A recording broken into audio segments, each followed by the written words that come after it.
لوگ جا رہے ہیں، لیکن اصل عوامی قوت یہ ہے، یہ نکار خدا ہے، یہ آپ کو سننا پڑے گا۔ وکیلوں کو اعتماد دلاتا ہوں، سندھ کے لیے، پانی کے لیے، دریا کے لیے، جہاں بھی آپ ہوں گے، صرف راشد محمود نہیں، میری جماعت کا قائد مولانا فضل الرحمان بھی آپ کے سامنے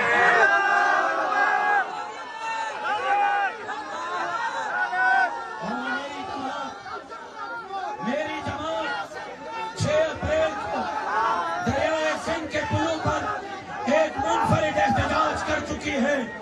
اس کے بعد کراچی سے لے کر کشمیر تک 4 مئی تک کا ہم نے شیڈول دیا ہوا ہے۔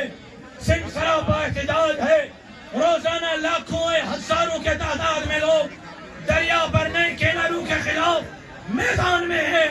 4 تاریخ تک اگر ہمارا مطالبہ قبول نہیں ہوا تو پھر ہم ببرلوں پہ نہیں بیٹھیں گے، کیونکہ میں سمجھتا ہوں یہاں پر ٹریفک بند ہے، مائیں بہنیں بیٹیاں وہ روڈوں پر تنگ ہو رہی ہیں، ان کو تکلیف ہو رہی ہے، وہ میری مائیں ہیں، میری بہنیں ہیں، میری بیٹیاں ہیں۔ اگر دریا کی چابی ان کے پاس ہے تو سمندر کی چابی ہمارے پاس ہے۔